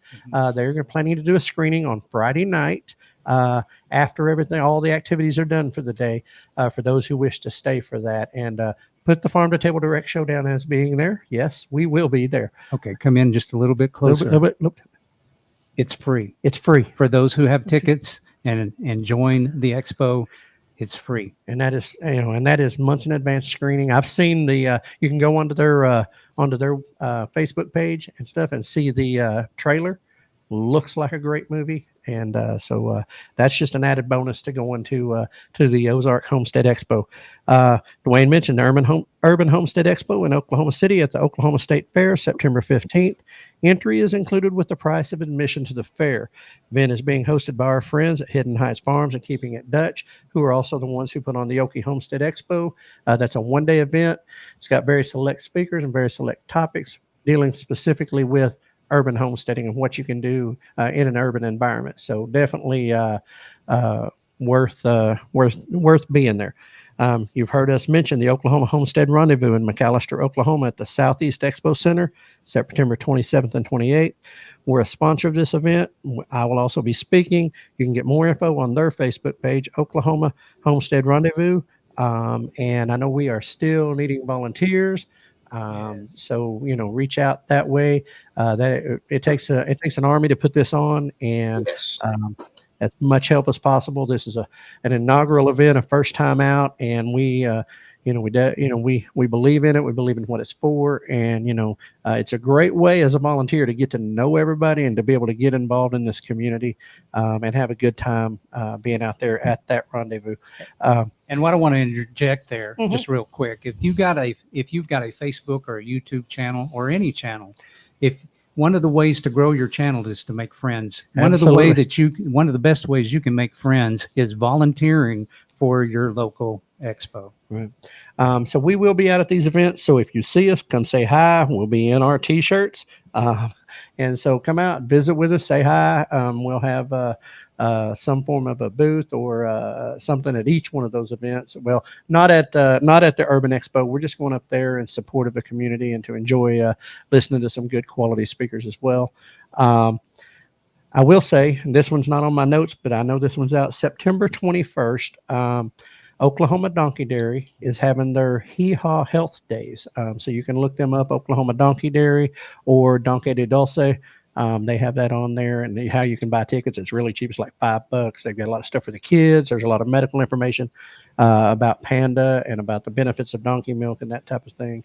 But Walt and Sandra Treywick, they're awesome people up there, and they've got a great story. But that's the 21st of September. So September is a packed out month for a ton of stuff to do. Bro, that is what I have got on my end of life. All right. Before we get started in the overtime, I hope you can stick around just a little bit with us, Dewayne, to talk a little bit about goat, meat goats. But before we do that, it's burning up in our studio right now. Yep. Can you reach over there and turn that AC on for us? It's going to get a little bit noisy, noise in the background. Folks, those who got in the chat, again, thank you for your comments. And Dewayne, thanks for the information on the medicine and answering people's questions to the best of your ability with that, and what was a safe way to do that, I think, and an ethical way to do it as well. Yeah. And so, folks, stick around for just a few more minutes. All right. Here we are. Right. So we got the AC on. We got AC, so it might get a little loud. But that's all right. So, Dewayne, what are we going to be talking about? What do you think that the audience needs to know about raising meat goats? Now, we talked a little bit about it the other day. I don't have my sheet with me, but that's okay. I bet you remember everything we talked about. I've slept since then, guys. Well, I will tell you, I know what I remember, and that was the fact that there's two livestock you can raise that are sustainable on a homestead or on a property. One of those is chickens, and one of those was goats. Yes, they are the two most sustainable in there because they forage for themselves so well. Okay, and if you let those of you that have raised chickens or ever eaten any chickens, if you eat a cage raised or a farm raised chicken, they don't taste as well as one that's been raised out there on the pasture. that's been able to Right. forage and graze for itself. Not only is that the taste difference, but you're going to have a richer vitamin, a more nutritious meat, because that animal is foraging and looking for what the creator is providing it to eat. Now, you may have some chicken pellets, and I do. I've got chicken pellets and stuff in there. You know, it's a self feeder. But you open the door to my chicken coop, and my chickens are flying out. You know, they're hunting for bugs and they're hunting for scratchings and everything. Okay, they would rather eat outside than they had inside. Okay, Right. so you're going to get a more nutritious meat that way. Okay, and chickens are fairly easy animal to raise. Okay, Right. I call them the gateway animal to a homestead, because Right. everybody starts off raising chickens. Okay, Headed there myself, working on a chicken yeah. tractor. I've I was raised on a farm, guys. I've raised just about everything. I've raised rabbits, I've raised pigs, I've raised cattle, I've raised horses, I've raised llamas, I've had, you just name it, I've probably raised it. Okay. Right. I've raised sheep, and I like sheep, and there's certain ground that sheep's really good for. Okay. But where I live in Oklahoma, I live in the Osage Hills. We got a lot of scrub brush, we got a lot of weeds and woody plants and things like that. Well, that's what goats love. Right. And so we started raising goats. We had goats on the place, mainly to help clean up. Right. They're good And at that. so, yeah, they're awesome. I mean, I've even got pictures of where we had hot wire fence and had the goats, and a wildfire came through and stopped at the hot wire fence because of the grazing that the goats had. They didn't graze it down to bare ground, Right. but they had taken and eaten the leaves off the ground. They like those. There was green grass there, but they're used a lot too in fire control. So Right. the more I got to working with goats and the more I got to learning about them, they're the second easiest meat to digest behind lamb. Okay. They are one of the most nutrient dense meats. They're one of the highest in iron and highest in your other minerals. So that's one of the things that moved me over to it, because I eat a lot of deer. I love Right. deer meat, and because it's a much healthier meat. It's a much cleaner meat. The beef Right. that I eat is all grass raised. Okay. And so goats just happen to fall right in there great for me, because it's a more heart healthy. They're just not as much fat in it. Now you got to cook it a little bit different. Okay. Right. You can't cook it hard and fast. You got to cook it low and slow. Right. But it's so much easier. If I was raising cattle and I had a 1,200-pound steer, guys, I don't have the facility to Right. be able to process a steer like that. And most But people don't, I think. No, they don't. But I can process a goat pretty easy and pretty quick. Right. And I can keep enough of it, in a refrigerator if I got it, or in a cold box or something like that, enough till we've eaten that whole animal. Right. If I had to can the meat for a 1,200-pound steer, that meat would go bad before I could get it all canned. Right. But if I'm Yeah. canning a goat, I can get that done. Okay. Right. So it just made sense to me to do that. So I looked at different breeds. I researched a lot. I looked at the Spanish. I looked at the Kiko. I looked at the Boer. I looked at Savannahs. I looked at crosses between those breeds. I looked at the Tennessee meat goat. I looked at the Texmaster. And what I actually started off with, and I tell everybody else, don't go buy $100 goats if you can find them. Okay, it's hard to find now, but don't go buy $1,000 goat, because there's going to be a learning curve. Right. You're just going to have to learn. So it's a lot easier to lose $100 goat than it is $1,000 goat. Okay. Sure. So, buy some and then start building up your breeding stock. And that's what we did. We started off with Boer Kiko cross. Okay. I've had full blood Boers. I don't want the Boer people mad at me, but I'm sorry. They have too much problem with parasites, too many feet problems. I got to trim their feet too many times. I had 2 full blood Boers on my place that I was using in our breeding program. And I lost one of those does this year, barber pole worms. I couldn't get her over it. And I think I'm pretty good at that. And you look at the rest of my Texmaster does out there, my Texmaster cross does, and they were fat and sassy. Nothing Right. wrong with them. They're just so much more parasite resistant. And you got to think, how much input do you want to put into these animals? The least amount of input, the more profit. Right. Plus, the Texmaster is actually a combination over several generations of a Tennessee meat goat and a boar. And with the right breedings, I do not know. As far as I know, there's only 2 people in the United States that know that formula. The lady that actually started the breed and the lady that worked with her, which is my mentor, Pat Cotton. And Pat hasn't told me that breeding, that combination, and I'm not going to ask because I'm not there yet. When she decides she wants to tell me, she'll tell me. Okay, I don't know. All right. But we have found, because of the genetics and what they've done with this, there is a 4-to-1 muscle to bone ratio. And that's huge. Yes. Yes.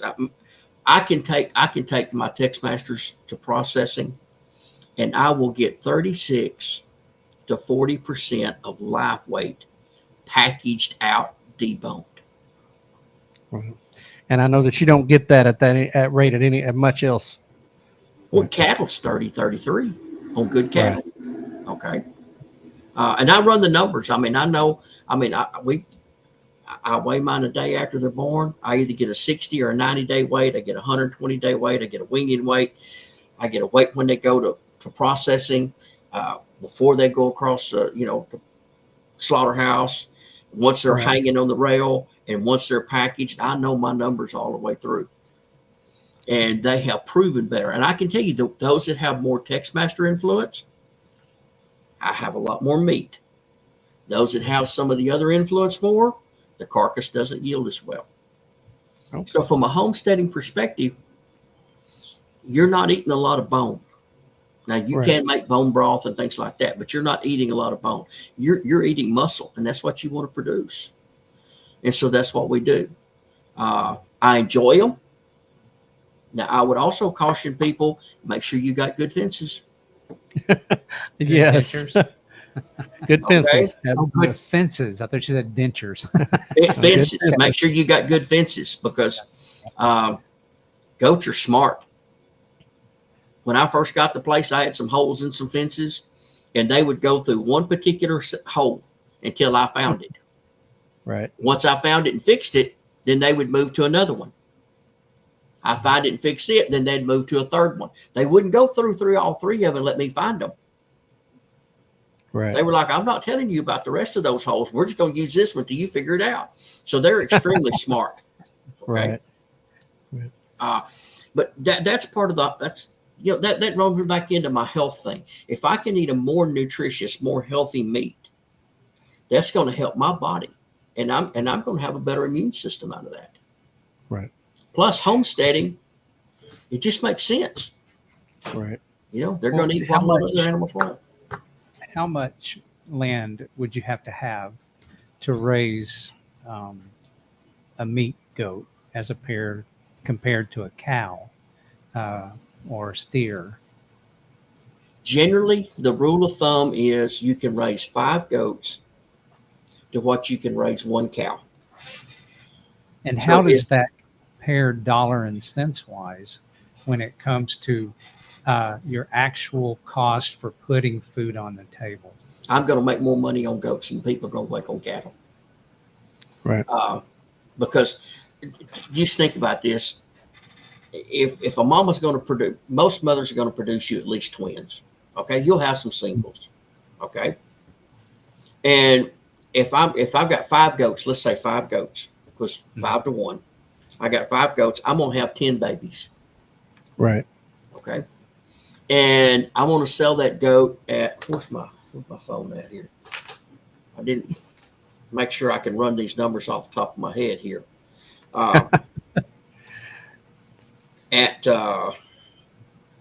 Let's just say I get $3 a pound times 90 pounds. That's $270. Okay. Right. And that doe will provide me 1.8 of that. times 1.8. So she's provided me, what's that, $540, okay, at a sale. Mhm. Right. It's gonna, let's just say $500, and it's gonna cost me about in hay and feed and everything else that because I'm putting feed into them now to produce more quality. She's Right. gonna cost me around $250. Okay, so I'm gonna make about $250 per head profit on that times 5. That's about $1,250. You can't raise a calf out on a cow for that. No. Now, right now, cattle prices are high. You might do it right now. Cattle prices are really high, but normally, no. I got to have better fences than I do for cattle. I can't run Right. goats on barbed wire. Okay, Right. but I don't have to have the expensive infrastructure that you have to raise cattle to work them.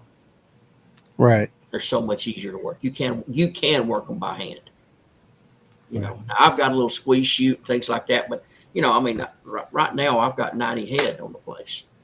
Right. So- Yeah, that's quite a bit of herd there. So Yeah. what would you say to people who says, as opposed to buying it in a grocery store, my meat products, compare and contrast the cost of buying something, say, from a larger retail outlet as to what it would cost for you to raise it and put it on your table?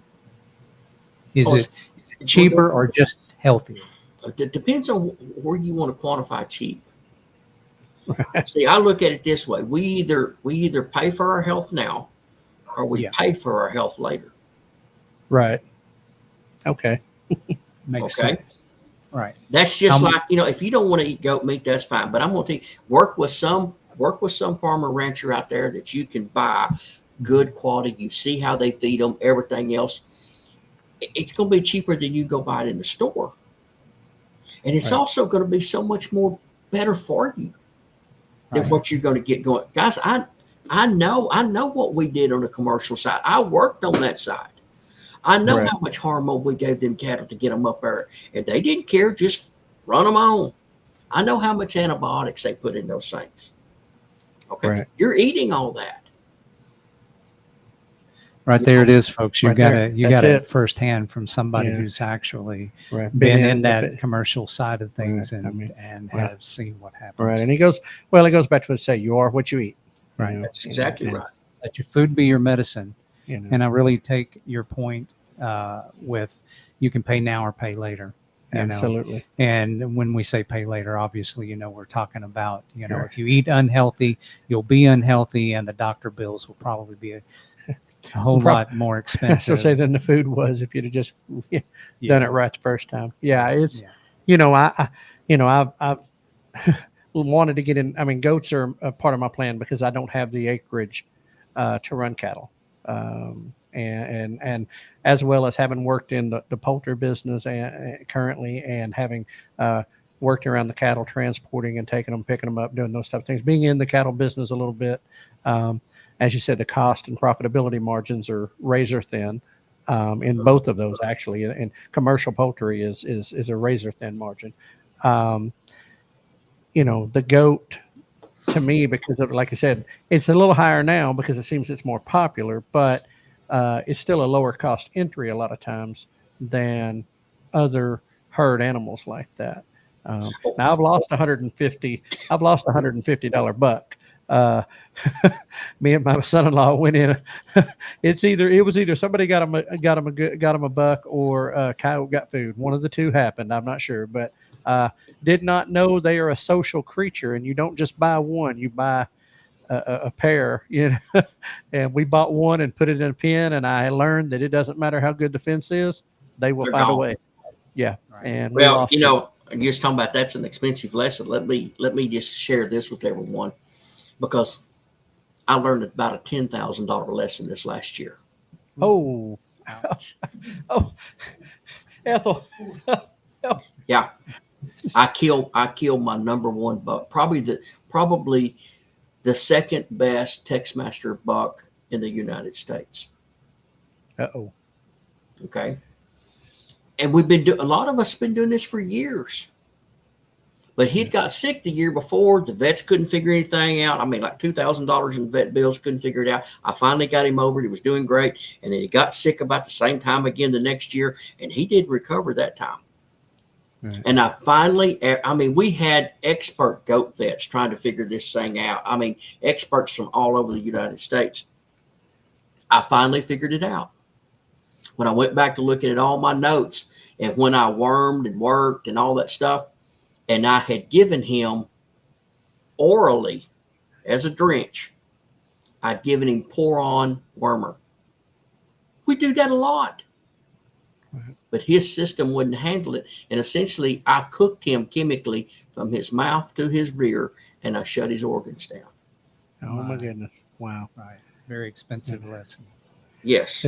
So, you know, there's some things you learn. Even where I'm at right now, there's some things you learn. The further up the flagpole, them lessons get more expensive. Right. Right. You know? And so I wished it hadn't happened, but it happened. So you know what? Right. I learned it. Right. I'm trying to tell everybody about it right now. If you do it, beware. Right. Right. I lost an outstanding buck. You guys were at the Okie Homestead Conference. Yeah. Did you happen to see the big buck that I had in the pen there at our booth? Big muscle son of a gun. You know, he was a half brother to my buck. Oh, wow. Yeah. Yeah.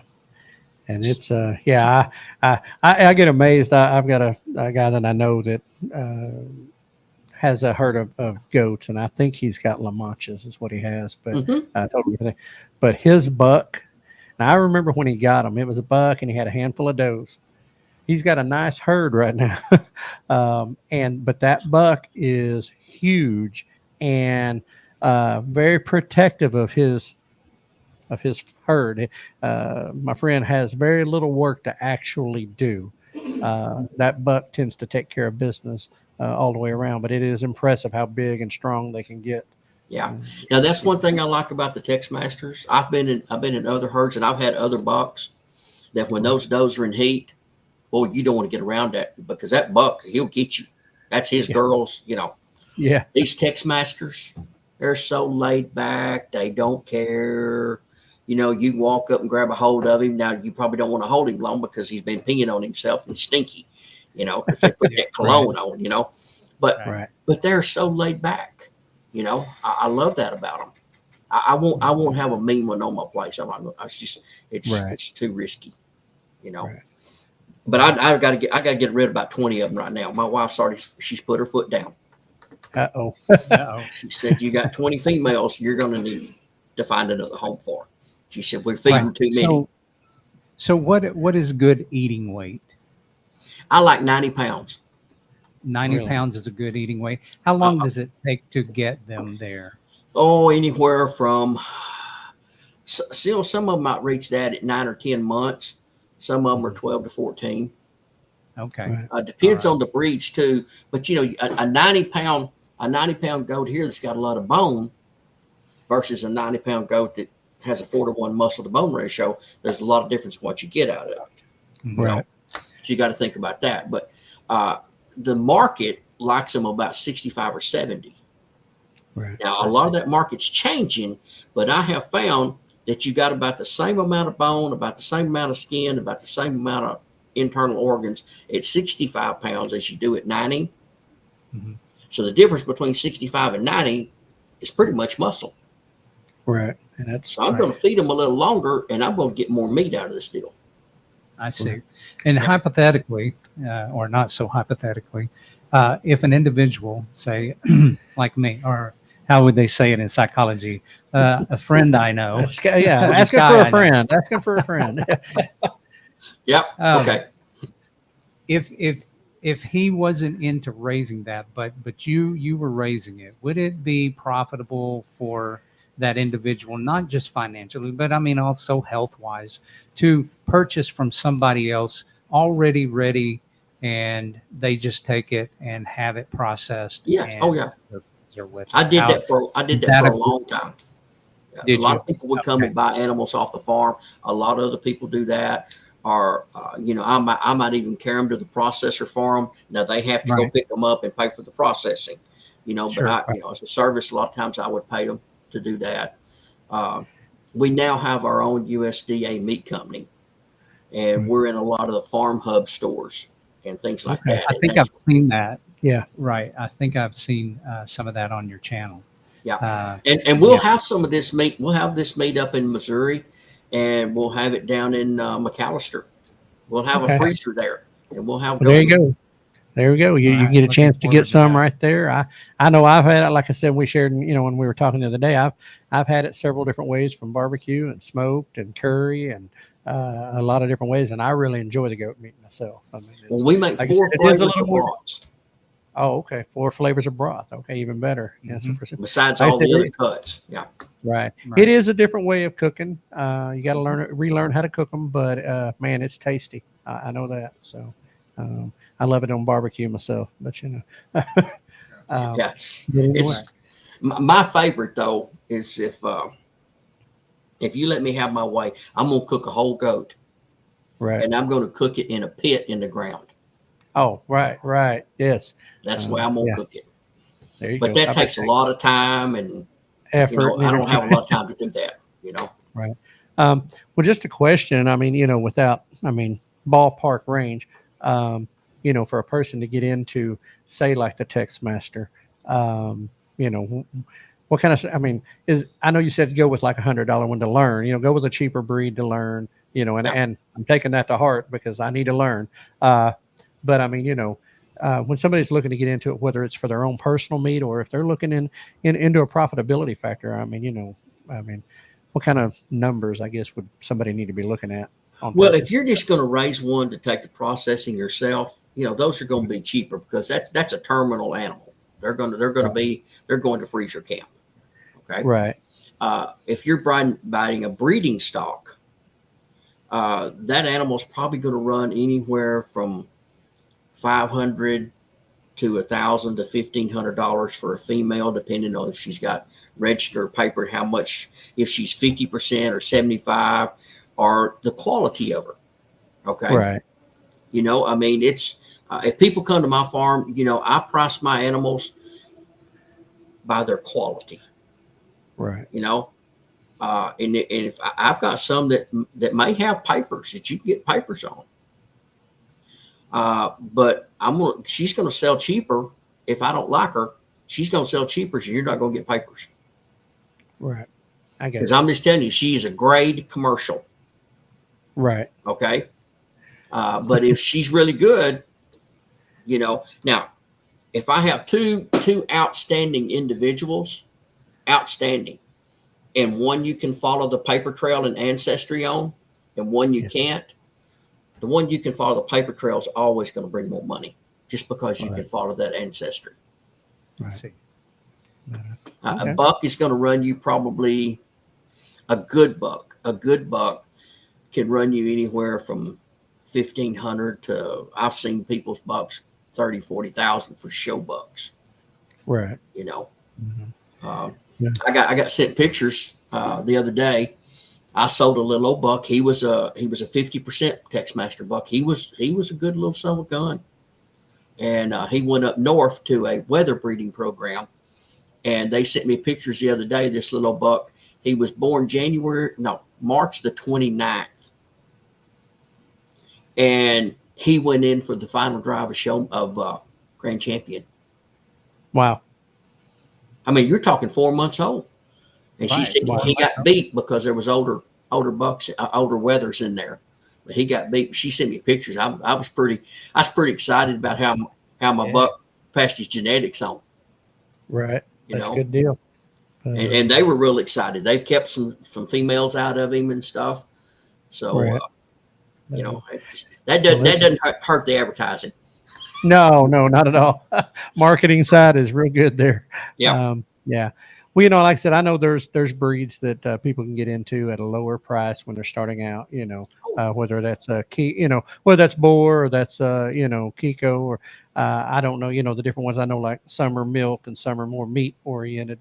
And If I so was going to run a straight commercial operation, I would probably run a Boer Kiko Cross doe in a Tex Okay. Master buck.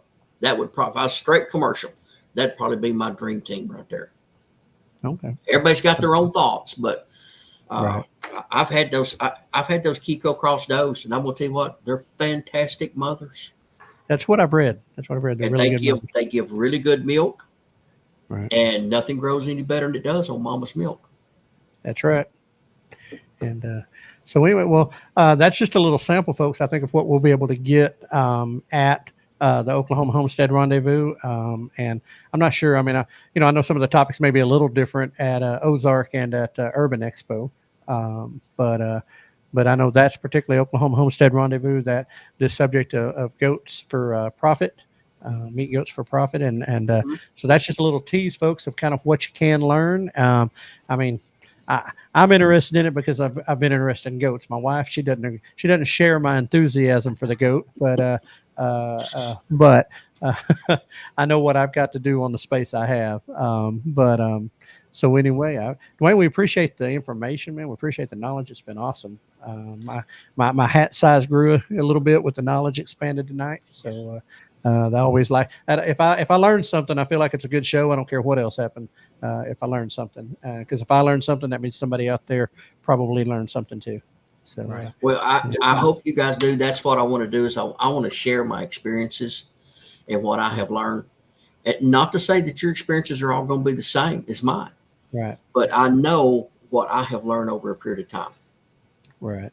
And Absolutely. hopefully that'll help people. You still gonna have to figure your own plan out, but Yeah. don't fall in the same pothole I did. There you go, Courtney. Expanded knowledge guaranteed. That's a fact. Right. Anyway, Dwayne, any parting comments or any final thoughts? Well, guys, I'm gonna come back here and say a little bit about y'all and what you're doing. You're putting people out there and in front of folks, people that are doers, Right. not just talkers, but people that are doers. And you're bringing those folks there, and you're making people aware of those, that information that's out there. And I appreciate that, because that's what we need today. People are wanting to live a more sustainable lifestyle, and they need to find out how to do that. And I appreciate what you guys are doing with your YouTube channel and getting those and interviewing those people out there, and what you stand for, and what you're doing. So hopefully, I'll have my Starlink here this next week, and Right. We'll have to do it again. and you guys can watch a lot of videos on what we do on our YouTube channel. I have been out. There is one video. I got one video up. It took forever to load, so that's one reason we're getting Starlink. But I've got quite a bit. You'll find things on bees, goats, herbal stuff, foraging, building things, repairing things on the farm. Our whole byline is homesteading on a budget. Right. There you go. And most of us that are homesteading on a budget. That my entire existence is that exact right there, on a budget. Yep. But anyway, well, bro, anything?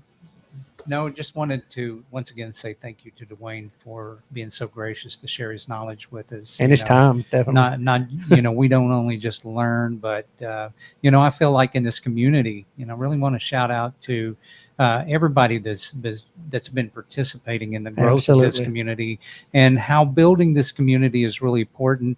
And we actually believe that we're stronger together, and we actually believe that we are the solution to a lot of the problems that we see going on locally in our state, in the United States, and as a matter of fact, in the entire world. Right. And the homesteading community exhibits everything, I believe, that is the solution to those problems. And Dwayne,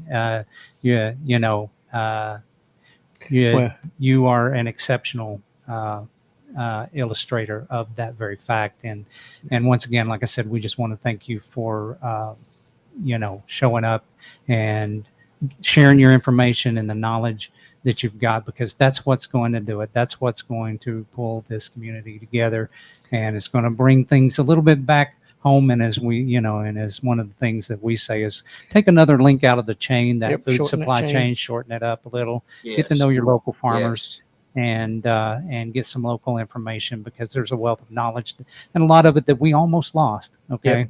We've Yep. become dangerously close to losing it. Yeah. And though the things that's happened to us in the past, especially over the past since 2020, you know, it, as bad as it was, it's got some silver linings in that cloud, and that silver lining is people have Waking woken up. up a little bit. That's They're it. waking up and they're realizing that we've got to source our food a little differently for our own health and also for our own security. So there If we you go. don't mind, I'd like to, my last words here, I'd like to put a challenge out there for folks. Okay. Okay. I believe that for things to change, people have to change. Right. So be the change you want to see. Absolutely. That's it. 100% right there. Yeah. You know, it is it is absolutely that. I mean, if you that's honestly that part of what we got us even started, was seeing what we've seen and not being able to keep our mouth shut about it. Right.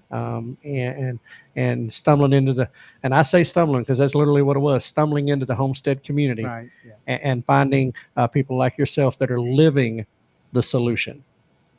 And that's what it matters so much. And so, yes, be the change that you want to see. And that's it. Well, Dewayne, again, thank you. Thanks to everybody that was in the chat. This has made a great show. We haven't pulled one like this one in a while, actually, but Right. it's been a lot of Worked fun. And I've enjoyed it. Like I said, a lot of knowledge. We gave you the shows coming up next week.